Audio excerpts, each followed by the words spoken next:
ಕಾಮ ಗಲಭೆಗಳು ಕಾಮನ್ ಅಂತಂದ್ರೆ ಇವ್ರಿಗೇನಾಗಿದೆ ಅಂತಂದ್ರೆ ಅಲ್ಪಸಂಖ್ಯಾತರು ಮುಸಲ್ಮಾನರು ಗಲಭೆ ಮಾಡಿದರೆ ಅವ್ರು ಅದನ್ನು ಖಂಡನೆ ಮಾಡೋಂಗಿಲ್ಲ. ನಾನು ಹೇಳಿದ್ದು ಯಾರು ಗಲಭೆ ಮಾಡಿದರೂ ಖಂಡನೀಯನೇ.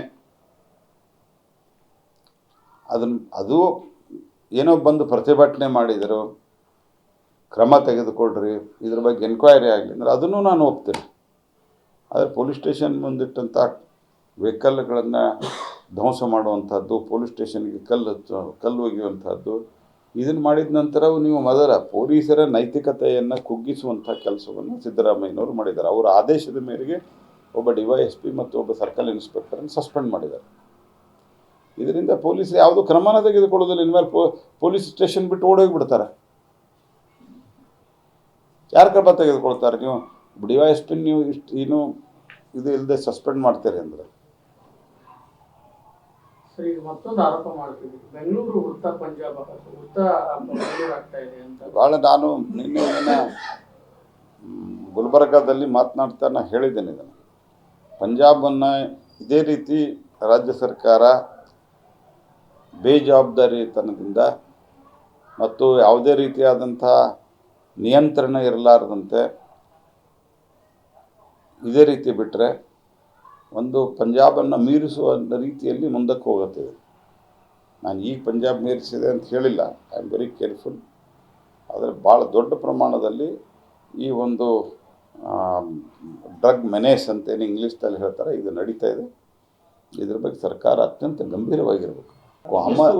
ಗಲಭೆಗಳು ಕಾಮನ್ ಅಂತಂದ್ರೆ ಇವ್ರಿಗೇನಾಗಿದೆ ಅಂತಂದ್ರೆ ಅಲ್ಪಸಂಖ್ಯಾತರು ಮುಸಲ್ಮಾನರು ಗಲಭೆ ಮಾಡಿದರೆ ಅವ್ರು ಅದನ್ನು ಖಂಡನೆ ಮಾಡೋಂಗಿಲ್ಲ. ನಾನು ಹೇಳಿದ್ದು ಯಾರು ಗಲಭೆ ಮಾಡಿದರೂ ಖಂಡನೀಯನೇ. ಅದು ಏನೋ ಬಂದು ಪ್ರತಿಭಟನೆ ಮಾಡಿದರು, ಕ್ರಮ ತೆಗೆದುಕೊಳ್ರಿ, ಇದ್ರ ಬಗ್ಗೆ ಎನ್ಕ್ವೈರಿ ಆಗಲಿ ಅಂದರೆ ಅದನ್ನು ನಾನು ಒಪ್ತೀನಿ. ಆದರೆ ಪೊಲೀಸ್ ಸ್ಟೇಷನ್ ಮುಂದಿಟ್ಟಂಥ ವೆಹಿಕಲ್ಗಳನ್ನು ಧ್ವಂಸ ಮಾಡುವಂಥದ್ದು, ಪೊಲೀಸ್ ಸ್ಟೇಷನ್ಗೆ ಕಲ್ಲು ಒಗೆಯುವಂಥದ್ದು, ಇದನ್ನು ಮಾಡಿದ ನಂತರ ನೀವು ಮೊದಲ ಪೊಲೀಸರ ನೈತಿಕತೆಯನ್ನು ಕುಗ್ಗಿಸುವಂಥ ಕೆಲಸವನ್ನು ಸಿದ್ದರಾಮಯ್ಯನವರು ಮಾಡಿದ್ದಾರೆ. ಅವರ ಆದೇಶದ ಮೇರೆಗೆ ಒಬ್ಬ DYSP ಮತ್ತು ಒಬ್ಬ ಸರ್ಕಲ್ ಇನ್ಸ್ಪೆಕ್ಟರನ್ನು ಸಸ್ಪೆಂಡ್ ಮಾಡಿದ್ದಾರೆ. ಇದರಿಂದ ಪೊಲೀಸ್ ಯಾವುದು ಕ್ರಮನ ತೆಗೆದುಕೊಳ್ಳೋದಿಲ್ಲ. ಇನ್ಮೇಲೆ ಪೊಲೀಸ್ ಸ್ಟೇಷನ್ ಬಿಟ್ಟು ಓಡೋಗಿಬಿಡ್ತಾರೆ. ಯಾರು ಕ್ರಮ ತೆಗೆದುಕೊಳ್ತಾರೆ? ನೀವು DYSP ನೀವು ಏನು ಇದು ಇಲ್ಲದೆ ಸಸ್ಪೆಂಡ್ ಮಾಡ್ತೀರಿ ಅಂದರೆ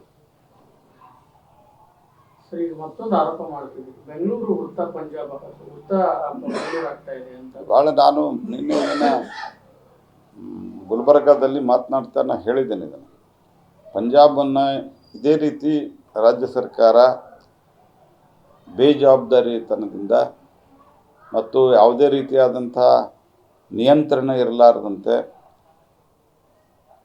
ಇದೇ ರೀತಿ ಬಿಟ್ಟರೆ ಒಂದು ಪಂಜಾಬನ್ನು ಮೀರಿಸುವ ರೀತಿಯಲ್ಲಿ ಮುಂದಕ್ಕೆ ಹೋಗುತ್ತೇವೆ. ನಾನು ಈಗ ಪಂಜಾಬ್ ಮೀರಿಸಿದೆ ಅಂತ ಹೇಳಿಲ್ಲ, ಐ ಆಮ್ ವೆರಿ ಕೇರ್ಫುಲ್.